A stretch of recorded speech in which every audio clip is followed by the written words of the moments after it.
열왕기하 35번째 시간입니다. 오늘 말씀은 열왕기하 21장 1절부터 18절 말씀입니다. 2절부터 3절 말씀을 합독하고요. 열왕기하 21장 1절부터 18절 말씀을 보도록 하겠습니다. 그러면 열왕기하 21장 2절부터 3절 2절 말씀을 한 목소리로 합독하도록 하겠습니다. 므낫세가 여호와 보시기에 악을 행하여 여호와께서 이스라엘 자손 앞에서 쫓아내신 이방 사람의 가증한 일을 따라서 그의 아버지 히스기야가 헐어버린 산당들을 다시 세우며 이스라엘의 왕 아합의 행위를 따라 바알을 위하여 제단을 쌓으며 아세라 목상을 만들며 하늘의 1월 성신을 경배하여 섬기며. 주여. 자, 이제 열왕기하 21장부터 23장까지에 나오는 사람들 중에서 특히 이제 14대 왕부터 18대 왕까지, 다시 말하면 남유다의 므낫세 왕부터 여호야김까지의 역사를 조금 이제 다루게 되겠습니다. 참 이제 갈수록 조금 무너져가는 모습들이 나오고, 그래도 이제 요시야라는 왕이 있어서 좀 기대가 되고, 하나님이 다시 부흥의 역사를 한번 일으키셔서 포로로 끌려가기 전에 하나님의 말씀을 또 받을 수 있는, 하나님의 은혜를 아는 그런 이렇게 백성들이 포로로 가게끔 만드는 부분도 사실 있습니다. 근데 참 안타까운 것이 지도자의 문제라는 것이 느껴집니다. 없앴던 걸 다시 만들 만큼 악하죠, 그죠?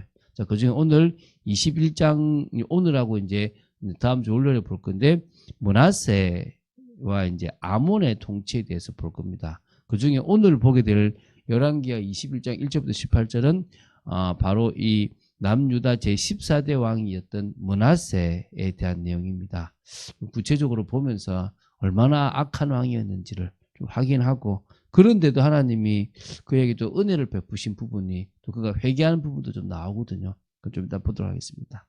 자, 남유다는, 므낫세는 남유다 제14대 왕으로 히스기야와 공동 통치 기간 10년을 포함하면 총 55년간 이스라엘을, 그러니까 남유다를 다스렸던 그런 전 이스라엘 역사상 가장 오랜 통치 기간을 가졌던 왕이라고 보시면 됩니다. 므낫세가 왕이 될 때가 12세였으니까요. 이 거의 뭐 이게 오랫도록 55년 동안을 왕이 되었고, 어머니의 이름은 헵시바로, 참 이렇게 이름은 참 좋은 이름인데 제대로 신앙을 물려주지 못했던 것 같아요. 그래서 이 므낫세가 정말 악한 왕 중에 악한 왕 중에 또 한 사람입니다. 한번 보겠습니다. 2절에 므낫세 왕에 대한 하나님의 평가가 나옵니다. 여호와 보시기에 악을 행하여 여호와께서 이스라엘 앞에서 쫓아내신 이방 사람들의 가증한 행위를 본받았다라고 평가하고 있습니다. 3절에서 7절 이제 앞부분에 보면 우상 숭배와 관련해서 므낫세가 했던 구체적인 어떤 죄악 내용을 좀 자세히 열거합니다. 한번 정리해 볼게요. 첫 번째가 아버지 히스기야가 헐어버린 산당들을 다시 세웠어요. 이게 지금 이스라엘의 뿌리 내린 우상이거든요. 이거를 다시 만들었어요. 그러니까 한마디로 히스기야가 없애서 못했지만 얼마나 하고 싶었겠어요. 그걸 다시 세운 거예요. 두 번째요. 아합의 행위를 본받아 바알과 아세라는 물론 하늘의 1월 성신까지 경배하고 숭배했는데요. 그거를 그냥 숭배한 게 아니라, 다른 제단을 만든 게 아니라 여호와의 성전에다가 바알의 제단을 쌓고요, 아세라 목상을 세울 뿐만 아니라 성전 뜰에다가 1월 성신을 숭배하기 위한 제단들을 쌓았다는 거예요. 참 기가 찬 거죠. 이거는 악한 왕들도 안 했던 행동인데 하고 있는 거예요. 그리고 또 자식을 불태워 드리는, 이게 몰렉 숭배잖아요. 그게 빠졌고요. 뭐 점치며 사수를 행하고요. 또 신접한 자와 박수를 또 신임하여 여호와 보시기에 악을 행하여 많이 행하여 그 진노를 일으켰다라고 나옵니다. 이 므낫세의 우상 숭배가 극에 달했다, 이 표현이겠죠. 이게 지금 이 3절부터 7절에 이게 쭉 나와요. 앞에까지. 그리고 이제 7절 이제 그 뒷부분부터 시작해서 이제 9절까지는 성전을 통한 여호와의 복에 대한 약속과 므낫세 시대의 성전 모독의 현실을 조금 보여주거든요. 한번 읽어볼게요. 이제 그 7절 뒷부분 옛적에 보시면, 옛적에 여호와께서 이 성전에 대하여 다윗과 그의 아들 솔로몬에게 이르시기를 내가 이스라엘의 모든 지파 중에서 택한 이 성전과 예루살렘에 내 이름을 영원히 둘지라. 만일 이스라엘이 나의 모든 명령과 나의 종 모세가 명령한 모든 율법을 지켜 행하면 내가 그들의 발로 다시는 그의 조상들에게 준 땅에서 떠나 유리하지 아니하게 하리라 하셨으나 이 백성이 듣지 아니하였고 므낫세의 꾀임을 받고 악을 행한 것이 여호와께서 이스라엘 자손 앞에서 멸하신 여러 민족보다 더 심하였더라. 이제 곧 멸망받을 거라는 이 부분이 지금 나오죠. 얼마나 안타깝습니까? 이 남유다가 더 이상 하나님의 복을 받지 못하고 망하게 될 것이라는 것을 좀 짐작할 수가 있지 않습니까? 그러면서 이제 하나님은 또 이런 므낫세와 이 남유다를 위해서 선지자들을 보냈어요. 그래서 남유다를 멸망시킬 것에 대해서 예언을 하고 선언을 하시고 회개하기를 바랬던 거죠. 자, 지금 10절부터 읽어볼게요. 여호와께서 그의 종 모든 선지자들을 통하여 말씀하여 이르시되 유다 왕 므낫세가 이 가증한 일과 악을 행함이 그 전에 있던 아모리 사람들의 행위보다 더욱 심하였고, 아모리 사람들 심했거든요. 더욱 심하였고 또 그들의 우상으로 유다를 범죄하게 하였도다. 그러므로 이스라엘의 하나님 여호와가 말하노니 내가 이제 예루살렘과 유다에 재앙을 내리리니 듣는 자마다 두 귀가 울리리라.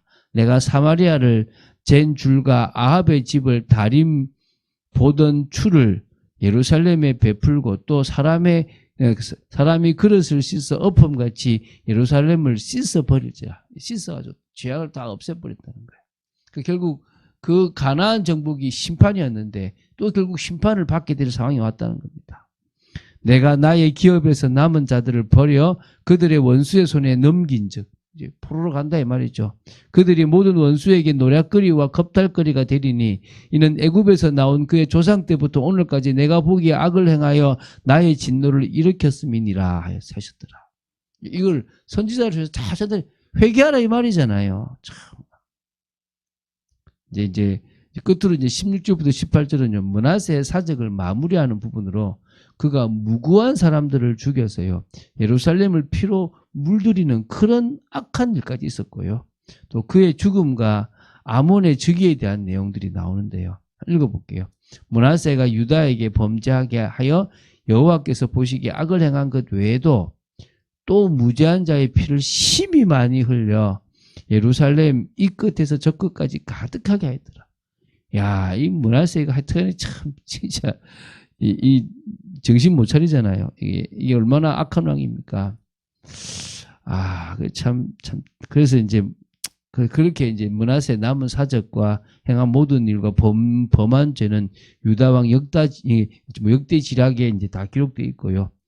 그 18절에 므낫세가 그의 조상들과 함께 잠에 그의 궁궐 동산 곧 우사의 동산에 장사되고, 아예 좀 이제 이렇게 좀 다르죠, 그죠? 그의 아들 아몬이 대신하여 왕이 됩니다. 참 불쌍합니다.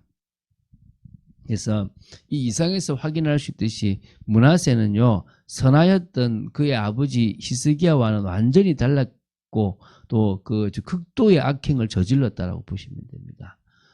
므낫세의 악행은요, 남유다에서는 그 유래를 찾아볼 수 없을 만큼 심각한 것이었다고 보시면 됩니다. 이 남유다에서 악한 왕으로 평가받던 아달랴 여왕이잖아요. 그리고 아하스조차도 성전 안에는 감히 우상을 세우지 않았는데요. 이 므낫세는 성전의 각종 우상의 제단은 물론이고 심지어는 아세라 목상 그리고 1월 성신까지 섬겼으니까 이거는 뭐 심각성이 심각한 거죠. 자, 이제 그래서 이제 결국 므낫세의 이 우상 숭배 때문에요, 하나님은 북이스라엘을 멸망시킨 것 같은 동일하게 남유다에도 멸망을 이제 내릴 거라고 하셨는데요.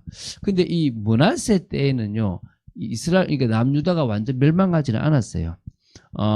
이 남유다는 므낫세가 죽고 난 이후에도 약 60년간을 더 유지해 왔습니다. 근데 그럴 수 있었던 게 있어요. 역대하 33장 10절부터 17절을 보면요, 므낫세가 하나님의 징계로 말미암아 아수르의 침공을 받아서 사로잡혀 쇠사슬로 결박하여 바벨론까지 끌려갔어요. 그러니까 이 바벨론으로 간 건 바벨로나가 아니라 아수르가 더 강하니까 바벨론으로 이제 보낸 겁니다. 그곳에서 하나님 앞에 크게 겸손한 마음으로 회개 기도를 함으로 말미암아 하나님께서 그의 간구를 들어주시고요. 다시 돌아오도록 해주셨고 왕위에 앉게 해주셨습니다. 그리고 그가 이제 하나님 외에는 신이 없구나. 이래서 이제 종교 개혁을 좀 단행해요. 우상을 제거한 거죠. 그러니까 그 성전에. 그렇다고 해서 이렇게 이렇게 산당까지 없애지는 않았는데 그런 일들을 좀 했어요. 그래서 므낫세 때에 멸망하지 않은 것은 하나님께서 그에게 자비를 베푸시고 다윗과의 언약을 기억하셔서 오래 참으신 그런 까닭이라고 보고 있는 겁니다. 그래서 유다는 므낫세 이후에 요시야 때 잠시 막 이렇게 회복이 되는 모습이 있었지만 악의 길로 계속 달려가가지고 하나님의 진노를 촉발해서 이 하나님의 심판의 도구인 바벨론에 의해서 멸망을 받게 되는 일을 당합니다. 이게 이 회복되기가 어렵잖아요. 오늘 우리가 더 회복하는 쪽으로 자꾸 가야 됩니다. 그냥 살아가면요 무너져요. 저는 지금 이렇게 이 하나님이 청년들을 지금 이 시대 청년들을 치신다고 봐요. 혼낸다고. 그거는 사랑이거든요. 돌아오라는 거예요. 육신적으로 눈에 보이는 거 바라보지 말고 돌아오라고 하는 것 같아요. 그래서 정말 우리가 이 시대에 하나님이 원하시는 것을 향해서 달려가지 않으면요, 이 갈수록 계속 무너지는 것처럼 무너질 수밖에 없습니다. 오늘 우리의 인생이 달라지게 되기를 주 예수 그리스도 이름으로 축원드립니다. 주는 그리스도시요 살아계신 하나님의 아들이심을 고백합니다. 말씀 따라가는 축복 속에 저희들이 있기를 간절히 소원합니다. 그리고 더더욱 주님을 더 사모하고 더 믿고 더 섬기며 더 사랑 속에서 하나님과 깊은 교제가 되는 저희들 되어지길 원합니다. 주장하여 주시옵소서. 역사하여 주시옵소서. 은혜 내려 주시옵소서. 하나님의 뜻과 통하는 복된 저희들의 인생이 되어지기를 간절히 소원합니다. 하나님께서 역사하실 줄로 믿습니다. 주 예수 그리스도 이름으로 기도드립니다. 아멘.